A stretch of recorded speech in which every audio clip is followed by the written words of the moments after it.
Hey guys, Shadow Reviewer here, and today I'll be reviewing H20 Just Add Water, Season 1, Episode 19, Hurricane Angela. Remember when I said in my last episode a week ago that this episode was kind of a mixed bag? Well, watching it again, it goes from a mixed bag to slightly competent, and I'll explain why.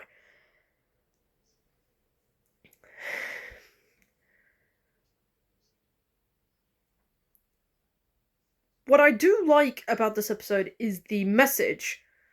The whole idea of siblings fight is nicely done. I mean, they fight, they make up, they bond. That's what I thoroughly liked.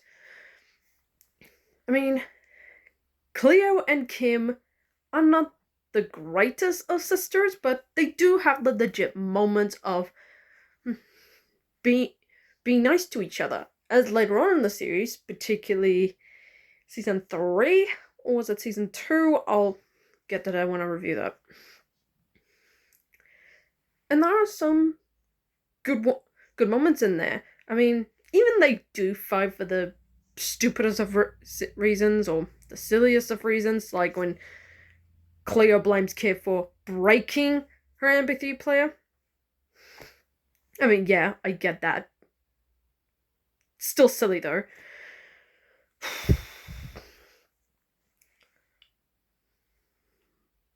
I mean, they do eventually make up at the end when Cleo once again blames Kim for stealing the pelican when their cousin Angela comes to visit. More on her later.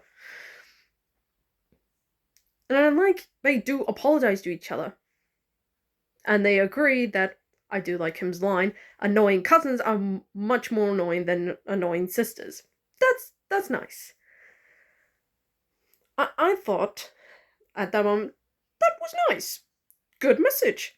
Siblings fight, they make up. And it feels pretty realistic. I mean, I have a sister and a couple of brothers that I fight with sometimes, but in the end, we still love them. Good message. But then they immediately go slap back right into it at the couple of seconds at the end. What the hell? You could have just ended it there and boom, perfect episode. Nicely done. And you could make the argument, oh, it's gonna happen later in the future. You could have just ended it right there with them apologizing to him. Boom, cut the credits. But no, you had to continue with that stupid. And let's get on with stupid. There are a couple of moments in this episode where I don't buy Cleo as a loving sister, more like a fucking annoyance. I mean, remember that MP3 player being broken bit? That was stupid. Blaming Kim for the pelican was stupid. But the biggest immaturity that Cleo could have pulled was using her powers to spray water on Kim. Real mature, Cleo. Real mature. That is absolutely childish, and her reasoning for doing so is stupid. I mean, Emma and her brother, Elliot, can be annoying, but at least they sort things out maturely. And Kim is absolutely right. Cleo doesn't even do her side portion of the chores. Kim does it most of the time, and I totally agree with Kim on all accounts throughout this episode. I mean, good God, Cleo.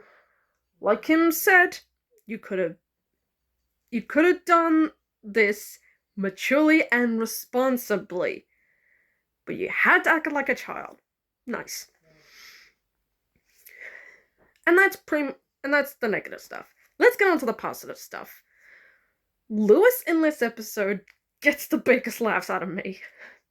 I mean, when he goes on the volcano ride, not once, not twice, not even 3 times, but 10 times, his reactions are priceless. He goes from, yeah, this was fun, until the next couple of times he's like, good God.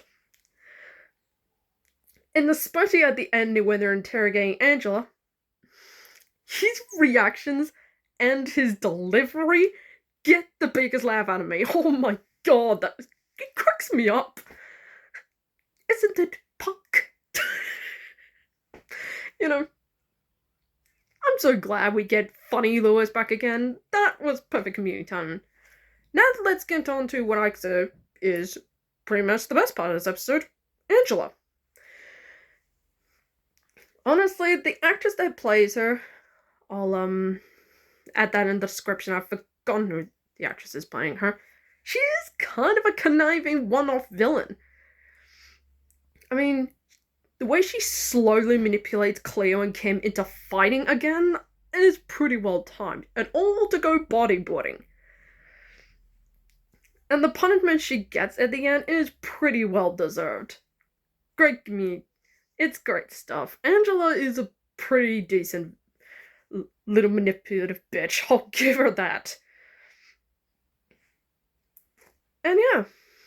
Oh yeah, and a side note, all those shots you see at the marine park, little bit of a fun fact, I went to Queensland a couple of years ago, and when I heard that this show was filmed in Queensland, like, we have to go to SeaWorld. I want to go through the places where they filmed the show, and that shot here in this episode where they have the pelicans and such. I've actually been past that, and I think that was freaking cool. I'll give it that. And there are small snippets of continuity I do really like. I mean, you remember that dolphin trainer guy from episode 16? He comes back here. And even though it's kind of retcon of him being Cleo's boss and not Miss Getty's, it's kind of silly, but I do like the general continuity. So yeah, that's pretty much it of this episode. Can be slightly competent at times, but there are some points that just make you go, what? So I give this episode a 6.5 out of 10. So we'll get on to the next episode, which I do have more mixed feelings about. Episode 20, Hook, Line, and Sinker. Until then, I'm the Shadow Reviewer, signing off.